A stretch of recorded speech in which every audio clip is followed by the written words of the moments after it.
우리 옆에 있는 성도들에게 이렇게 인사하고 시작하시면 압니다. 당신은 잘 될 것입니다. 위기는 반드시 극복될 것입니다. 아멘. 우리가 인생을 살아가다 보면은 큰 일이든지 작은 일이든지 누구나 위기의 순간을 맞이하게 됩니다. 여러분 잠시 여러분이 지난 삶을 한번 돌아보십시오. 살아오면서 위기를 맞이하지 않고 살아온 사람이 있습니까? 아마도 차이는 있겠지만은 자신의 인생을 흔드는 크고 작은 위기가 있었을 것입니다. 아니면은 어쩌면 지금 현재 인생의 위기를 겪고 있는 분도 있을 것이고 앞으로 남은 인생을 살아가면서도 내가 알지 못하는 위기를 겪을 수도 있습니다. 그때 믿는 우리는 어떻게 해야 되는가? 하나님을 아버지라고 부르는 우리는 그때 어떻게 극복하고 어떤 삶을 살아가야 되는가? 하나님께서는 우리에게 너무나도 분명하게 말씀을 통하여서 교훈하고 있습니다. 그때 당시 한 사건의 이야기가 아니라 우리가 나에게 주는 말씀으로 받아들이게 되면은 옛날에 페르시아죠. 성경은 바사라고 얘기합니다. 바사 시대, 페르시아 시대의 한 집안의 이야기를 오늘을 사는 우리들에게 말씀하고 있습니다.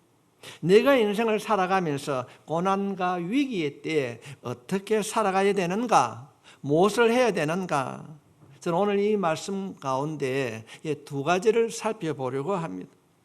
우리의 인생에 위기와 고난이 찾아왔을 때 무엇을 해야 되는가? 보편적으로 사람들이 인생의 위기와 고난이 찾아왔을 때 뭐 해야 됩니까? 하면은 아마 여러분 대답이 전부 다 그럴 거예요. 아이고 목사님 기도하면 되지요. 그럴까요? 말은 쉬운데 오늘 본문을 통하여서 어떻게 내가 행동해야 되는가를 살펴보고 그 길을 걸어가게 되면 반드시 우리 가운데 찾아오는 위기와 고난은 극복하게 될 줄 믿습니다. 어떻게 해야 되는가? 그 첫 번째는 자기 자신을 돌아보며 정결하게 해야 됩니다. 지금 본문에 나오는 이 모르드게와 유다 민족은 참 어려움에 처하였습니다. 정말 바람 앞에 등불처럼 풍전등화와 같은 위기에 처합니다.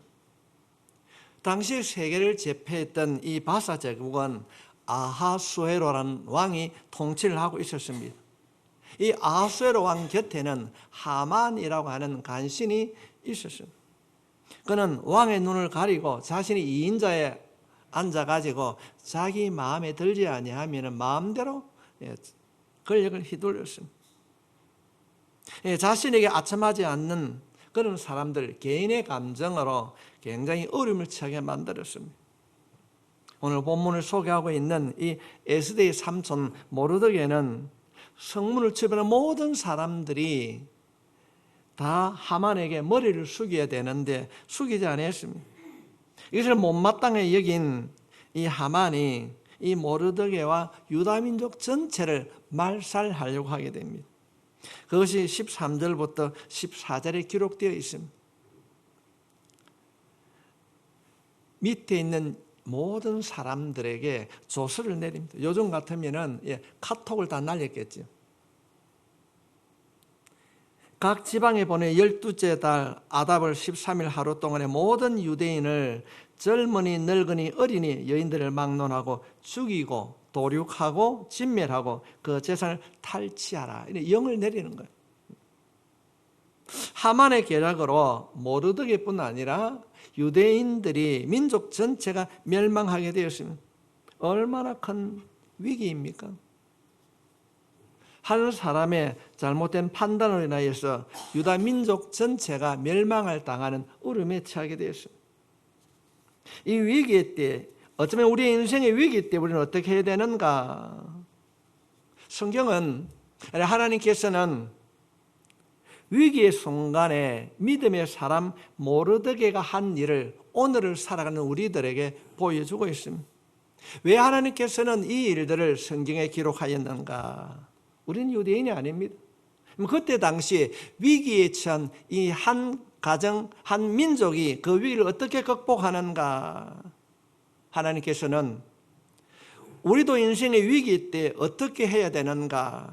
하나님 우리에게 이 본문에 있는 말씀을 통하여서 가르치고 있는 것입니다. 위기의 상황 속에서 이 모르드게가 어떤 행동을 하고 있는가?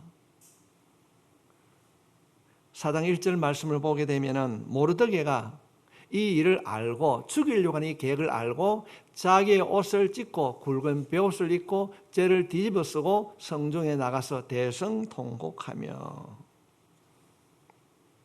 이 대성통곡했다고 하는 말은 그때 당시 하나님의 백성들이 회개하는 전형적인 모습인 것입니다.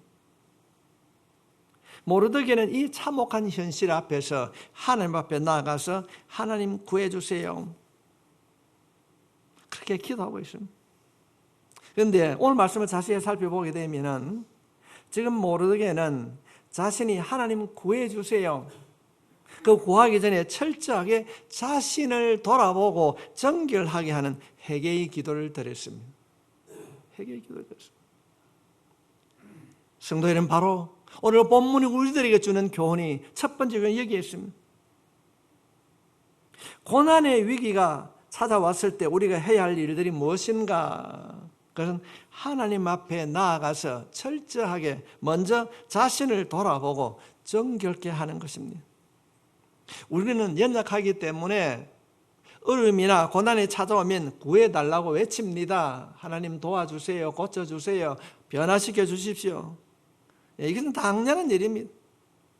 성경은 우리의 기도가 잘못이라고 말하지 않습니다. 잘못되었다고 지적하지도 않습니다. 오히려 기도하라고 권면합니다.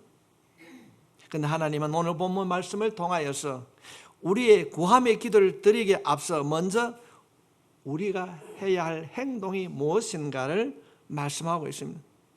그것은 하나님 앞에서 자신을 돌아보며 깨끗하게 하는 것입니다. 먼저 자신을 돌아보는 것입니다. 하나님의 위기 때 자신을 구해달라고 부르짖는 백성들에게 이사야서 말씀을 통하여서 말씀해 주셨습니다. 이사야서 59장 1절 2절 말씀을 살펴보면 여호와의 손이 짧아 구원하지 못하심도 아니요 귀가 둔하여 듣지 못하심도 아니라 오직 너희 죄악이 너희 하나님 사이를 갈라놓았고 너희 죄가 그의 얼굴을 가리어서 너희에게 듣지 않으시게 함이라.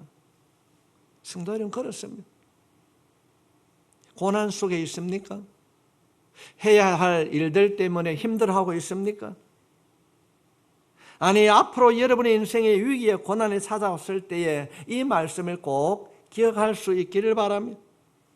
하나님 앞에 구해달라고, 고쳐달라고, 해결해달라고, 변화시켜달라고 우리가 구하기 전에 먼저 해야 할 일이 무엇입니까? 자기 자신을 돌아보는 겁니다. 먼저 자기 자신을 하나님 앞에 나아가 나를 철저히 돌아보고 회개해야 됩니다. 회개라고 하는 것은 성경적 용어로는 마음을 돌이키는 겁니다. 성도 여러분, 누가 가장 깊은 회개를 할까요? 죄를 많이 지은 사람일까요? 가장 깊게 회개하는 사람은 죄를 많이 지은 자가 아니라 하나님 앞에 더 가까이 가기를 원하는 자, 내 자신을 돌아보고 정결하게 살아가기를 다짐하는 자가 기도하게 될 줄 믿습니다. 이것을 성경은 우리들에게 가르치고 있는 것입니다. 우리 모두는 다 죄인인 줄 믿습니다. 사도 바울은 의인은 없나니 하나도 없다고 말씀하고 있습니다. 자신의 판단으로는 내가 그래도 괜찮잖아, 그렇게 생각할 수 있습니다. 남보다 나은 것 같지만은 하나님 앞에서는 모두가 죄인입니다. 이것이 우리가 회복해야 될 영적인 모습인 것입니다. 평소에는 괜찮은 사람으로 생각하다가도 하나님께 나아가면 첫 번째 일어나는 현상이 무엇입니까? 하나님의 시선으로 자신을 돌아보게 되는 것입니다. 내가 죄인임을 깨닫게 되는 것입니다. 내 자신이 죄인임을 깨닫게 될 때 영안이 열려지는 것입니다. 지금 모르드게가 한 일이 바로 이 일입니다. 이사야 6장에 있는 말씀을 살펴보게 되면 이사야 선지자가 국가적인 위기를 당하였을 때 백성들을 위하여서 성전에 나아가 기도하는 모습이 나옵니다. 그가 백성들의 잘못을 보고 하나님 앞에 나아가 기도할 때 하나님께서 이사야에게 이런 응답을 주십니다. 이사야서 6장 5절 말씀에 그때 내가 말하되 하로다 나는 망하게 되었도다. 나는 입술이 부정한 사람이요 나는 입술이 부정한 백성 중에 거주하면서 만군의 여호와신 왕을 비었음이로다 하더라. 입술이 부정하다. 입술이 부정하다는 이 말은 이스라엘에서 문둥병자가 발견하거나 문둥병이 들게 되면 사람들 앞에 이런 말을 했어요. 내가 부정하다. 그래서 사람을 만나면 피해야 되고 사람이 돌로 쳐 죽여도 항변할 이유가 없는 것입니다. 어떻게 기도를 했는데 지금 이사야가 이런 얘기를 하게 되는 겁니다. 내가 부정하다. 백성들의 잘못을 보고 이사야 선지자가 성전에 가서 기도하는 가운데 응답이 무엇입니까? 내가 부정하다는 거, 부정하다. 그곳에서 하나님을 만나고 내 영혼의 문둥병이 들었다고 하는 사실을 깨닫게 되었어요, 선지자. 하루다 내가 망하게 되었다. 그러면서 그가 돌이키고 회개했습니다. 그가 회개하고 돌이킬 때 하나님께서는 그에게 응답해 주셨어요. 이사야서 6장 6절로 7절 있는 말씀에 보면은 그때에 이사야가 기도할 때에 그 서랍 중에 하나가 부젓가락으로 제단에서 집은 핀 숯을 손에 가지고 내게로 날아왔어. 그것을 내 입술에 대며 이르되 보라 이것이 내 입에 닿았으니 내 악이 지하여졌고 내 죄가 사하여졌노라. 내 죄가 사하여졌노라. 성도 여러분, 잘못을 깨닫고 주님 앞에 기도할 때 하나님께서는 응답해 주셨습니다. 내 죄가 사하여졌노라. 그가 백성들에게 기도했을 때에 그 기도한 내용을 하나님께서는 응답해 주셨습니다. 이 사실을 우리가 이해를 쉽게 든다면 신약 성경에 베드로가 밤새 고기를 잡으려고 그물을 내렸습니다. 한 마리도 잡지 못했어요. 그때 주님께서 오셔서 고기 많이 잡았나 말하는 것이 아니라 그물을 오른쪽에 내리라고 그럽니다. 베드로는 어부였습니다. 자신의 생각으로는 이해가 되지 아니하였지만 말씀에 순종했을 때에 그물이 찢어질 정도로 많은 고기를 잡았습니다. 여러분, 밤새 고기를 잡아서 한 마리도 잡지 못하였는데 다른 곳에 그물을 내리라고 했을 때 그물이 찢어질 정도로 많은 고기를 잡았는데 그 고기를 보고 어떤 생각을 가지겠습니까? 와, 억수로 많이 잡았네. 그런 말 할 수 있겠습니까? 우리 이 사실 너무나 잘 알고 있습니다. 야, 기적이다. 그렇게 말하지 않습니다. 누가복음 5장 8절 말씀에 보면 그 많은 고기를 바라봤을 때에 베드로가 하는 고백은 주님 떠나소서 내가 죄인입니다. 무엇을 말하고 있습니까?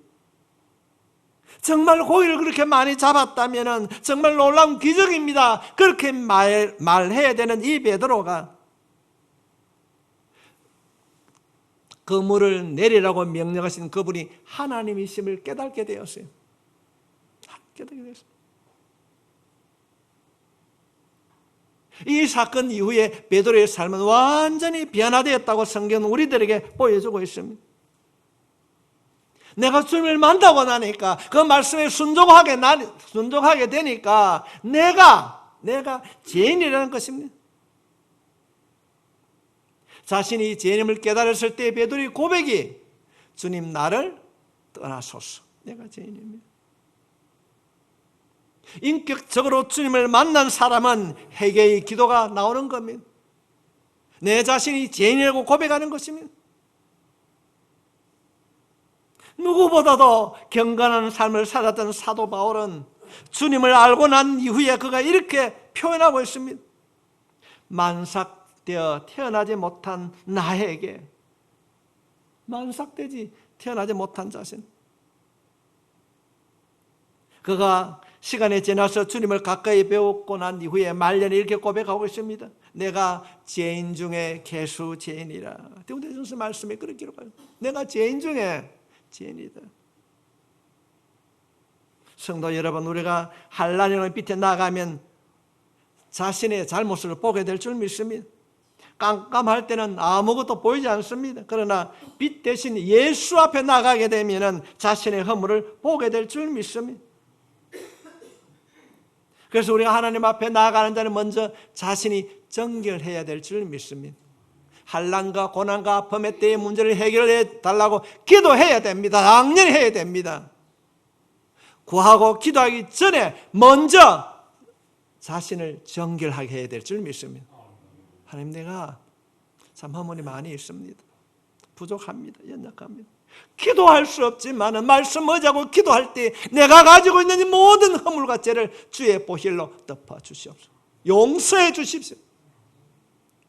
그런 기도가 선행될 때에 우리의 아픔을 우리 주님께서 해결해 주실 줄 믿습니다. 성도 여러분, 우리 인생에 우연한 고난은 없습니다. 아무런 이유가 없는 위기는 없습니다. 우리에게 주어지는 그 위기와 고난은 우리를 다듬는 하나님의 손길인 줄 믿습니다. 하나님의 영적 부르심인 것입니다. 사랑의 부르심입니다. 성경 말씀을 찾아보면은 하나님께서는 종종 고난을 통하여서 사랑하는 자들을 다듬고 계신 것을 볼 수 있습니다. 하나님께서는 오늘을 사는 우리들에게도 고난을 통하여서 부르시는 줄 믿습니다. 이제는 세상을 잠시 내려놓고 나와 만나지 않겠니? 나는 너의 기도를 듣고 싶단다. 너는 말하지 않는다 할지라도 너 마음속에 남아있는 그 아픔, 그 고통 내가 만져줄게. 힘들어하지 말고 와, 내 음성을 들어. 성도 여러분, 잡히지 않고 보이지 않는다 할지라도 지금도 여전히 우리와 함께 하시는 그 주님 앞에 내가 죄인의 사실을 깨닫고 나가게 될 때에 알고 계시고 보고 계신 그 주님께서 여러분의 마음과 생각을 다듬어 주실 줄 믿습니다. 성경에 기록된 부르심을 입은 모든 사람들은 고난을 통하여서 하나님의 음성을 듣고 자신을 정결하게 했음을 우리는 볼 수 있습니다. 우리가 구약 성경 창세기에 야곱이 세겜에서 딸 디나가 강간을 당하고 집안에 위기가 찾아왔습니다. 그 위기 때 그가 말하는 것이 무엇입니까? 베델로 돌아가자, 올라가자. 우리 안에 있는 모든 우상을 버리고 우리가 베델로 돌아가자. 성도 여러분, 미래에 대한 불안이 있습니까? 해결하지 못한 일들로 힘들어하고 있습니까? 그렇다면 오늘 이 말씀을 마음에 꼭 담을 수 있길 바랍니다. 먼저 여러분의 자신을 정결하게 다듬을 수 있길 바랍니다. 위기와 고난 앞에 낙심하기보다 먼저 고난이 나를 부르시는 하나님의 음성으로 깨달아 하나님 앞에 엎드릴 때에 하나님께서는 반드시 여러분을 인도해 주실 줄 믿습니다. 기도해야 됩니다. 그 기도의 선행이 무엇입니까? 하나님, 내가 죄인입니다. 내 자신의 연약함을 깨닫고 십자가 밑에 엎드러질 때에 하나님께서 여러분을 회복시켜 주실 줄 믿습니다. 고난과 아픔의 때에 먼저 우리 자신을 돌아보고 하나님께 나아가면은 하나님께서 여러분을 온전하게 부족함이 없이 회복시켜 주실 줄 믿습니다. 두 번째로 우리가 본문을 통해서 깨닫게 되는 것은 무엇인가? 하나님이 부르시는 사명, 그 명령에 우리가 집중해야 되는 거예요. 오늘 본문에서 소개하고 있는 이 에스더는 정말로 성공한 사람이었어요. 포로로 잡혀왔다가 당시 지배하고 있는 이 페르시아 왕의 왕비가 되었습니다. 왕비가 되었다면 권세를 누리고 편안하게 살 수 있습니다. 성도 여러분, 우리가 다 읽지는 아니하였지만 13절부터 14절에 있는 말씀에 보면은 그냥 왕비의 자리에 있으면 편안하게 살 수 있습니다. 여러분에게 한번 질문해 보고 싶습니다. 이전보다 지금 더 잘 살고 있습니까? 그런 대로 밥 먹고 살고 있습니까? 형편이 나아지고 건강이 좋아졌습니까? 자녀들은 성장하고 그런 대로 살아가고 있습니까? 그렇다고 한다면 하나님께서 여러분들에게 오늘을 있게 하신 이유가 무엇일까요? 너만 잘 먹고 잘 살라고 그렇게 했을까요? 하나님의 은혜로 여기까지 살고 있다고 생각하는 사람들은 정말로 미신을 믿고 있는 사람입니다. 미신, 잘못된 신앙생활은 처음과 마지막에 항상 자신의 안락과 성공과 부귀영화입니다. 믿음의 길을 걷던 사람들은 어쩌면은 끝까지 한 인생이 순교의 제물로 사라진 분들이 얼마나 많이 있습니까? 하나님께서는 이 땅의 성공과 안락 자체를 우리 인생의 목적으로 허락한 일이 없습니다. 성경은 오히려 그것을 미신이요 우상이라고 우리에게 경계하라고 강력하게 경고하고 있습니다. 왜 하나님께서는 이 시간까지 나를 지켜주시고 오게 하셨는가? 오늘 말씀에 보면 내가 왕후의 자리를 얻은 것이 이때를 이야기하는지 누가 알겠느냐? 너 포로로 잡혀와가지고 왕비가 되었는데 왜 내가 그 자리에 앉게 해주었는지 네가 알고 있느냐? 내가 11조를 드리고 감사 예물을 적당히 했기 때문에 그런 대로 예수 잘 믿고 있다 그렇게 생각하고 있지는 않습니까? 지금 내가 왕후의 자리에 얻은 것이 이때를 위함이 아닌지 누가 알겠느냐? 성도 여러분, 이 말씀을 여러분의 말씀으로 한번 받아들여 보십시오. 하나님께서 지금까지 여기까지 오게 하신 것이 내가 잘 먹고 잘 살기 위해서 그렇게 주신 것인가? 하나님께서 우리를 축복해 주신 이유는 하나님을 잘 섬기고 교회와 이웃을 섬기라고 축복해 주신 줄 믿습니다. 심은 대로 거두게 해 줄 줄 믿습니다. 만일 우리가 이 사명을 깨닫지 못한다면 이 땅은 축복이 아니라 우리를 세속으로 이끄는 멸망의 도구가 될 것입니다. 너만 잘 되고 잘 먹고 사는 것이 아닙니다. 우리는 구약의 사사기의 말씀을 잘 알고 있지 않습니까? 이스라엘 백성들은 하나님께서 약속하신 젖과 꿀이 흐르는 땅에 들어가서 어떻게 그들이 멸망하는가 5번이나 하나님께서 경고해 주셨어요. 그런데도 끝내 그들은 그 길을 걸어갔습니다. 이유는 그들이 세속화되었어요. 먹고 살만하니까 하나님을 잃어버리고 기도의 자리에 앉지 않았습니다. 가나안 백성의 풍요에 머물러서 점점 세상으로 우상을 섬기고 가나안 사람들의 삶을 따라갔던 모습을 성경은 우리들에게 보여주고 있습니다. 그런데 오늘 이 말씀을 통하여서 우리 스스로에게 질문해 보아야 됩니다. 하나님께서 나에게 주신 그 사명, 아니 좀 더 쉽게 말씀을 드리면 내가 인생을 살아가면서 어떻게 하나님의 말씀을 따라 예수 믿는 사람답게 살아갈 수 있는가?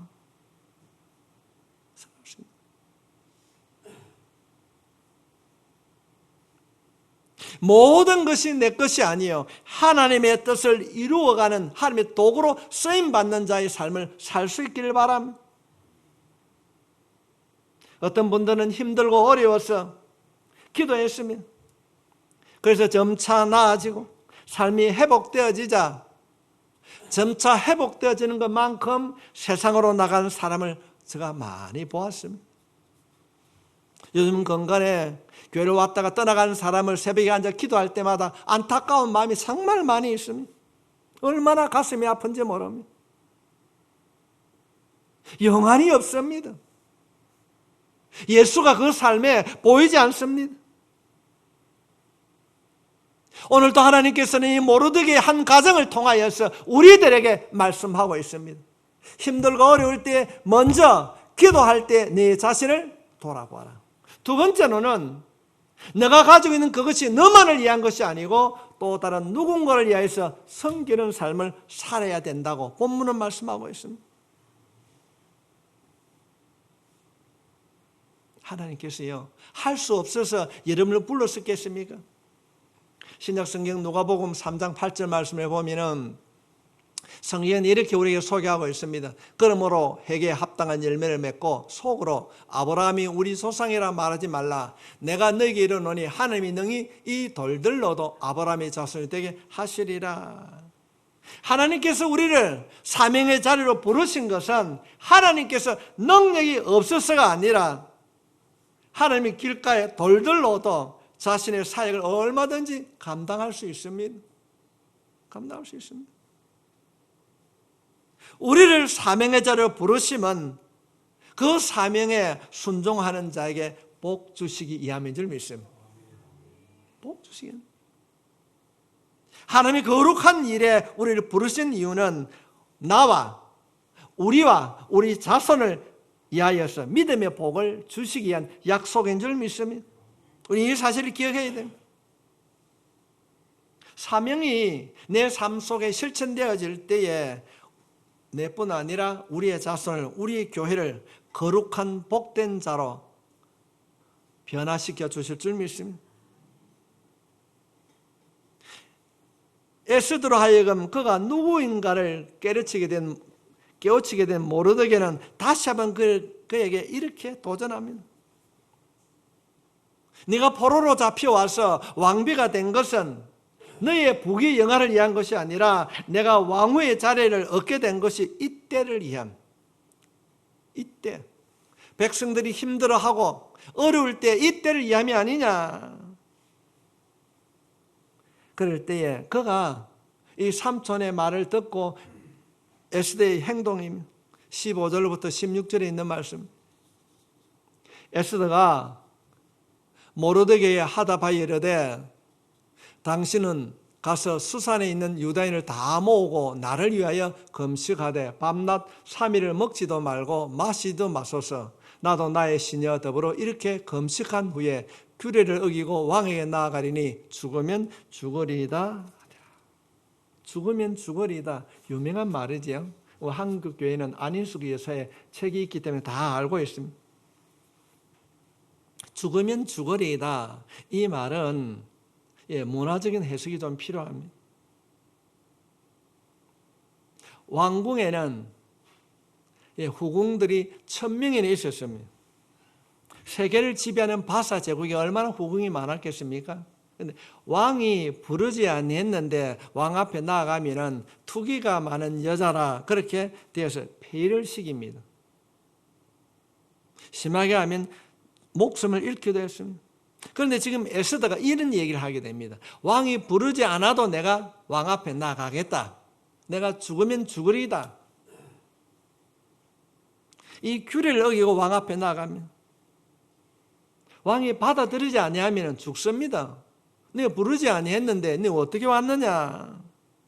지금 성경 말씀에 보면은 왕이 에스더를 찾지 않은 지가 30일, 한 달이 지났습니다. 그러나 에스더가 말합니다. 죽으면 죽으리이다. 그런데 그가 왕 앞에 나아가게 될 때에 기도한 후에 나아간 줄 믿습니다. 기도한 후에 기도하고 행동했습니다. 기도한 후에 그가 왕 앞에 나아갔을 때 어떤 일들이 일어나는가 5장 1절 말씀이 기록되어 있습니다. 성도 여러분, 누가 이 왕의 마음을 감동하게 했을까요? 하나님이 만져주신 줄 믿습니다. 에스더의 기도에 응답해 주셨습니다. 기적이 일어났습니다. 그가 왕 앞에 나아가서 이 하만의 계획을 다 설명을 했습니다. 상황은 완전히 역전이 됐습니다. 이런 의미에서 에스더를 읽어보게 되면 에스더는 신나는 책입니다. 기도 응답받는 놀라운 역사가 기록되어 있는 정말 만화보다 더 재미있는 책이 에스더 책입니다. 유다 민족을 모르드게를 장대에 매달려고 했던 그 하만이 장대에 매달렸어요. 지금도 이스라엘에 가면은 이 부림절이라고 하는 절기가 있습니다. 우리말로 추석쯤 되겠지요. 모든 유대인들이 잔치를 합니다. 왜? 유다 민족이 멸망해야 되는 그날 이 에스더를 통하여서 살아났기 때문에 이 사건을 기념하고 기억하기 위해서 부림절을 지키고 있는 것입니다. 지금 현재 이스라엘에 많은 전쟁이 일어나고 있지 않습니까? 그런데 이스라엘 언제 전쟁을 안 하겠습니까? 부림절에는 전쟁을 안 합니다. 성도 여러분, 사명이 우리를 살립니다. 하나님께서 우리를 오늘 또 사명의 자리를 부르신 이유는 우리를 살리시고 축복하기 위함인 것입니다. 죽으면 죽으리다. 우리는 남은 생을 얼마 살지 모르지만 극동의 모든 성도 여러분, 우리의 남은 삶을 사명을 위하여서 살 수 있기를 바랍니다. 사명하니까 목사나 선교사 이런 것이 사명이 될 수도 있지만 내가 가진 것 작은 것 하나라도 이웃을 섬길 때 놀라운 일들이 일어나게 될 줄 믿습니다. 고난과 위기 때에 세상 사람들과 같이 낙심하고 좌절하고 절망하지 말고 하나님 앞에 나아가 먼저 스스로 자신을 돌아보고 정결한 마음으로 그 모든 것을 하나님 앞에 맡기고 기도할 수 있기를 바랍니다. 내가 해야 할 일들이 무엇인가? 요즘은 시골에 보니까 고인도 시골이지 않습니까? 제일 흔한 것이 상치더라고요. 내가 화분에 심은 상치 한 포기라도 누군가에 나눠줄 수 있는, 섬길 수 있는 그런 사명을 가지고 살아가게 될 때에 놀라운 일들이 일어나게 될 줄 믿습니다. 우리 오늘 이 말씀을 마음에 담고 어떤 힘든 일이 우리에게 주어졌을 때 먼저 자신을 돌아보는 회개의 기도를 통하여서 하나님의 뜻을 구하고 내게 있는 것으로 누군가를 섬기는 삶을 살아가게 될 때에 내 삶에 찾아오는 어떤 환난과 고난도 극복하게 될 줄 믿습니다.